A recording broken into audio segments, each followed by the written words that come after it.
नमस्कार दोस्तों, आज हम ड्रैगन हंटर फिल्म के अंतिम एपिसोड के बारे में बताने जा रहे हैं। चलिए बिना किसी देरी के शुरू करते हैं। तभी कई छोटे लाल ड्रैगन आए और उन पर हमला कर दिया और वे अपनी जान बचाकर भागने लगता है। फिर सारे छोटे छोटे ड्रैगन मिलकर एक बड़े राक्षस में बदल गए और वह राक्षस उन्हें नष्ट करने के लिए अपने मुंह से आग उगलता है। लियांचू एक ड्रैगन शिकारी है, उसे इस बड़े राक्षस को मार देना चाहिए था, लेकिन उसने उठने की हिम्मत नहीं की। इसके बजाय वो छिप रहा था और उनकी किस्मत बहुत अच्छी थी, क्योंकि जिस स्थान पर वह विशाल राक्षस खड़ा था वह स्थान इतना कमजोर था कि वह टूट गया और भयानक राक्षस नीचे गिर गया और बड़ा राक्षस फिर से कई छोटे लाल ड्रैगन में बदल गया। फिलहाल वे इस जानलेवा छोटे लाल ड्रैगन से बच तो गए हैं, लेकिन अभी खतरे से बाहर नहीं है, क्योंकि अब उन्हें ड्रैगन की दुनिया में जाना है। लेकिन लालची ग्विज़्डो उनके साथ ड्रैगन वर्ल्ड में नहीं जाना चाहता, इसलिए उसने सारे सोने के सिक्के लेकर भागने की योजना बनाई। जब शहजादी रात में जंगल के रास्ते पर सो जाएगी और जब शहजादी सो जाती है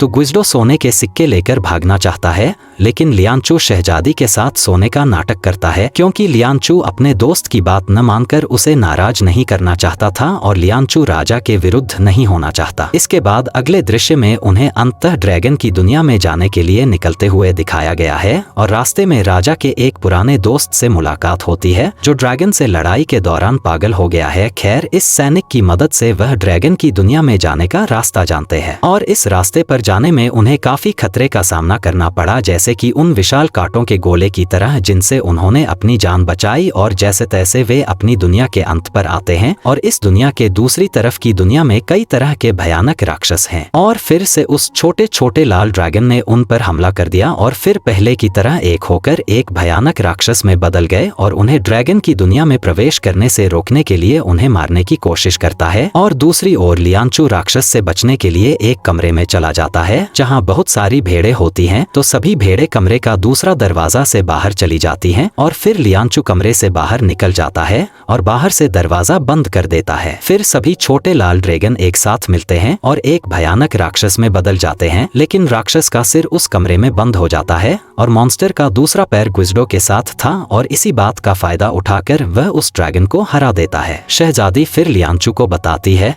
कि जब राक्षस मुझे मारने की कोशिश कर रहा था तो ग्विज़्डो मुझे अकेला छोड़कर भाग गया था। यह सुनकर लियांचू को ग्विज़्डो पर गुस्सा आया, क्योंकि उसने बहुत गलत किया था। थोड़ी देर बाद ग्विज़्डो लियांचू के पास आया और कहा कि लाल ड्रैगन 20 साल में एक बार जीवित होता है, उसे हराना बहुत कठिन है, आप उसे हरा नहीं सकते क्योंकि वह बहुत शक्तिशाली है, क्योंकि पहले इस ड्रैगन को मारने के लिए कई वीर योद्धाओं ने अपनी जान गंवा दिया है। और कहता है आप मेरे सबसे अच्छे दोस्त हो और मैं आपको खोना नहीं चाहता। और फिर सीन कट होता है और दिखाया जाता है अचानक कई छोटे आग उगलने वाले राक्षसों ने यहाँ हमला कर दिया जो यहाँ भारी तबाही मचा रहे हैं और वह इस राक्षस का सामना करने की बहुत कोशिश करता है, लेकिन अंततः हार जाता है और यह सभी इस दुनिया से नीचे गिर रहा था। अब वे ड्रैगन की दुनिया में आ गए हैं। फिर यहाँ शहजादी मरने का नाटक करती है और कहती है कि तुम्हें किसी भी हाल में उस ड्रैगन को मारना है। जब वे सहमत हो जाते हैं तो लड़की खड़ी हो जाती है और वे ड्रैगन को मारने के मिशन पर निकल पड़ते हैं और अब वे इस दुनिया में वर्ल्ड गोबलर ड्रैगन की तलाश कर रहे थे और थोड़ी देर बाद ड्रैगन का सामना हो जाता है और फिर वर्ल्ड गोबलर ड्रैगन डरावने अंदाज में बाहर आता है और ड्रैगन की आंखें लाल रंग की थीं और उसके दांत लंबे और नुकीले थे। तब लियांचू ने ड्रैगन को मारने के लिए ड्रैगन के दांतों पर हमला किया, लेकिन ड्रैगन पर किसी भी हमले का कोई असर नहीं हो रहा था। फिर ड्रैगन उन सभी को खाने की कोशिश करता है, लेकिन किसी तरह शहजादी और ग्विज़्डो ड्रैगन के दांत पकड़कर जिंदा रहते हैं। इस दौरान लियांचू को कुछ समझ नहीं आ रहा था कि वह ड्रैगन को कैसे हराएगा और फिर उसे याद आया कि जब वह बच्चा था तो वह इस जादुई उपकरण से अजगर को मारना चाहता था और वह तेजी से ड्रैगन को मारने के लिए ड्रैगन की ओर बढ़ता है और ड्रैगन ने उस पर आग से हमला किया, लेकिन लियांचू इस हमले में बच जाता है और फिर से लियांचू ड्रैगन की तरफ आगे बढ़ता है, लेकिन इस बार ड्रैगन लियांचू को खाने की कोशिश करता है, लेकिन लियांचू बहादुरी से ड्रैगन को चकमा दे देता है और ड्रैगन के सिर पर चढ़ जाता है और लियांचू ने अपने जादुई उपकरण से ड्रैगन की आंख पर हमला किया, जिससे ड्रैगन मर जाता है और इस वर्ल्ड गोबलर ड्रैगन के मरने के बाद आसपास की बुराई नष्ट हो जाती है और दुनिया और भी खूबसूरत हो जाती है। तब लियांचू और ग्विज़्डो राजा के निर्देशानुसार अपना पुरस्कार लेने के लिए महल में वापस चले गए और जाकर देखते हैं कि ड्रैगन के मरने से राजा की सारी बीमारियां ठीक हो गईं और राजा ने खुश होकर वादे के मुताबिक उन्हें बहुत सारी सोने की मुद्राएं दी। और कहानी यहीं समाप्त होता है। वीडियो को अंत तक देखने के लिए सभी को धन्यवाद। अगर आपको वीडियो अच्छा लगा तो कृपया इसे लाइक करें।